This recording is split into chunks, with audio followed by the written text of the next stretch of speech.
હમણાં હું માળિયા મિયાણા ગયો તો મોરબી સાહેબ 3 મહિના સુધી ન્યાય આવડું પાણી પીર્યું હોય અને મેં કીધું કોને ચૂંટો કે ધારાસભ્ય ભાજપનો, સાંસદ ભાજપનો, જિલ્લા પંચાયત ભાજપની, તાલુકા પંચાયત ભાજપની, સરપંચ ભાજપનો. મેં કીધું હવે રહ્યું શું અમારી પાસે બાબાજીનો ઠૂલો.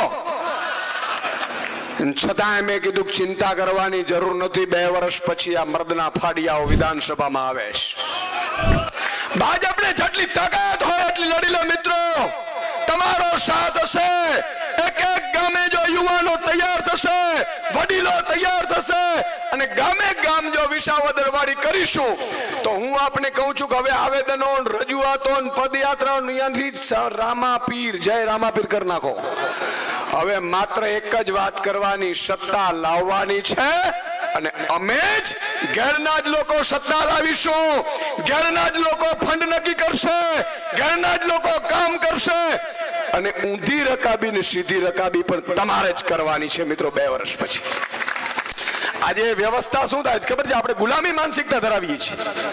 ગમે ત્યાં જાઓ, સાહેબ આવ્યા, તલાટી તો કે સાહેબ, મામલતદાર તો કે સાહેબ, પ્રાંત તો કે સાહેબ, પીએસઆઈ તો કે સાહેબ, કોન્સ્ટેબલ તો કે સાહેબ. સાહેબ આપણે વર્ષોથી ગુલામી કરી છે. 200 વર્ષ અંગ્રેજોએ રાજ કર્યા, મુગલોએ રાજ કર્યા, ડચોએ રાજ કર્યા, ફિરંગીઓએ રાજ કર્યા, ક્યારે આઝાદ રહ્યા જ નથી. અને અત્યારે ભાજપ પડા રાજ કરી રહ્યા છે અને કેવા ડરાવે.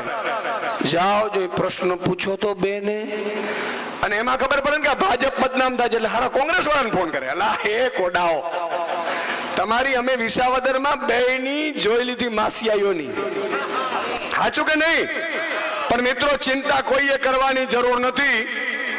મારે ખાલી છેલ્લે એટલું જ કહેવું છે કે હમણાં સાગરભાઈ અને બધાએ કીધું, ગોપાલભાઈ, આપણે ખેડૂત બનવાનું છે. કયા સમાજમાંથી આવો તો ખેડૂત સમાજમાંથી, કયા સમાજમાંથી આવો તો મજૂર સમાજમાંથી, કયા સમાજમાંથી આવો તો મહિલા સમાજમાંથી, કયા સમાજમાંથી આવો તો શ્રમિક સમાજમાંથી, કયા સમાજમાંથી આવો તો ભાગ્ય સમાજમાંથી. આ રીતે ત્યારે કરશો ને એટલે જ્ઞાતિની તેતરો કામ નહીં કરે આપણી પાસે.